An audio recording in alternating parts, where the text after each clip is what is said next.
நிதியமைச்சர் ஆஜராக நிலையில் 10ஆம் தேதி கட்டாயமாக ஆஜராக வேண்டும் என்று ஆணை பிறப்பிக்கப்பட்டுள்ளது. இந்த வழக்கு குறித்தான கூடுதல் விவரங்களை பதிவிடலாம். கண்டிப்பாக. அதாவது தமிழக வெற்றி கழகம் சார்பில் ஆர்கே நகர் தொகுதியில் போட்டியிட்டு வெற்றி பெற்ற மரியவில்சன் தற்போது தமிழக நிதியமைச்சராக பதவி வகித்து வருகிறார். இவர் கடந்த 2028ஆம் ஆண்டு ஆகஸ்ட் 8ஆம் தேதி தொழில் போட்டி காரணமாக புதுச்சேரி எழில் நகரில் வசித்து வந்த தனது உடன் பிறந்த தம்பி மரி குளோத் மற்றும் அவரது மனைவி கேலரின் ஆகியோரின் வீட்டிற்கு அத்துமீறி நுழைந்து உருட்டார்.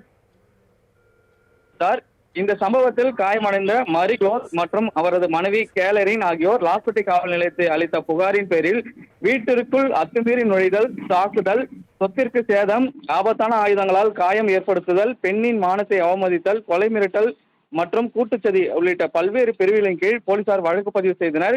இந்த வழக்கு புதுச்சேரி முதலாவது குற்றவியல் நீதிமன்றத்தில் விசாரணையில் இருந்து வருகிறது.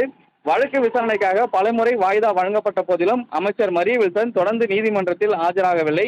இதனிடையே இந்த வழக்கில் குற்றப்பத்திரிகை தாக்கல் செய்யப்பட்டுள்ள நிலையில் குற்றப்பத்திரிகை நேரில் பெற்றுக் கொள்வதற்காக இன்றைய தினம் முதலாவது குற்றவியல் நீதிமன்றத்தில் கட்டாயம் ஆஜராக வேண்டும் என அமைச்சர் மரியவில்சனுக்கு நீதிபதி சேரலானது உத்தரவிட்டிருந்தால், இந்த நிலையில் அவர் தற்போது தமிழகத்தின் நிதி அமைச்சராக உள்ள நிலையில் பட்ஜெட் தொடர்பான அலுவல்கள் பணி உள்ளதால் என்னால் இன்று நேரில் ஆஜராக முடியாது என தனது வழக்கறிஞர் மூலம் அவர் கோர்ட்டில் தெரிவித்துள்ளார். இதனைத் தொடர்ந்து வரும் 10ஆம் தேதி மரியவில்சன் கட்டாயம் நேரில் ஆஜராக வேண்டும் என நீதிபதி உத்தரவிட்டுள்ளார். நிதியமைச்சர் ஆஜராக நிலையில் 10ஆம் தேதி கட்டாயமாக ஆஜராக வேண்டும் என்று ஆணை பிறப்பிக்கப்பட்டுள்ளது. இந்த வழக்கு குறித்தான கூடுதல் விவரங்களை பதிவிடலாம். கண்டிப்பாக. அதாவது தமிழக வெற்றி கழகம் சார்பில் ஆர்கே நகர் தொகுதியில் போட்டியிட்டு வெற்றி பெற்ற மரியவில்சன் தற்போது தமிழக நிதியமைச்சராக பதவி வகித்து வருகிறார். இவர் கடந்த 2028ஆம் ஆண்டு ஆகஸ்ட் 8ஆம் தேதி தொழில் போட்டி காரணமாக புதுச்சேரி எழில் நகரில் வசித்து வந்த தனது உடன் பிறந்த தம்பி மரி குளோத் மற்றும் அவரது மனைவி கேலரின் ஆகியோரின் வீட்டிற்கு அத்துமீறி நுழைந்து உருட்டார். இந்த சம்பவத்தில் காயமடைந்த மரி குளோத் மற்றும் அவரது மனைவி கேலரின் ஆகியோர் லாஸ்பேட்டை காவல் நிலையத்தை அளித்த புகாரின் பேரில் வீட்டிற்குள் அத்துமீறி நுழைதல், தாக்குதல், சொத்திற்கு சேதம், ஆபத்தான ஆயுதங்களால் காயம் ஏற்படுத்துதல், பெண்ணின் மானத்தை அவமதித்தல், கொலை மிரட்டல் மற்றும் கூட்டுச்சதி உள்ளிட்ட பல்வேறு பிரிவுகளின் கீழ் போலீசார் வழக்கு பதிவு செய்தனர்.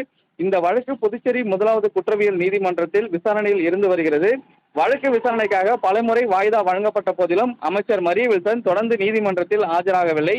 இதனிடையே இந்த வழக்கில் குற்றப்பத்திரிகை தாக்கல் செய்யப்பட்டுள்ள நிலையில் குற்றப்பத்திரிகை நேரில் பெற்றுக் கொள்வதற்காக இன்றைய தினம் முதலாவது குற்றவியல் நீதிமன்றத்தில் கட்டாயம் ஆஜராக வேண்டும் என அமைச்சர் மரியவில்சனுக்கு நீதிபதி சேரலானது உத்தரவிட்டிருந்தால், இந்த நிலையில் அவர் தற்போது தமிழகத்தின் நிதி அமைச்சராக உள்ள நிலையில் பட்ஜெட் தொடர்பான அலுவல்கள் பணி உள்ளதால் என்னால் இன்று நேரில் ஆஜராக முடியாது என தனது வழக்கறிஞர் மூலம் அவர் கோர்ட்டில் தெரிவித்துள்ளார். இதனைத் தொடர்ந்து வரும் 10ஆம் தேதி மரியவில்சன் கட்டாயம் நேரில் ஆஜராக வேண்டும் என நீதிபதி உத்தரவிட்டுள்ளார்.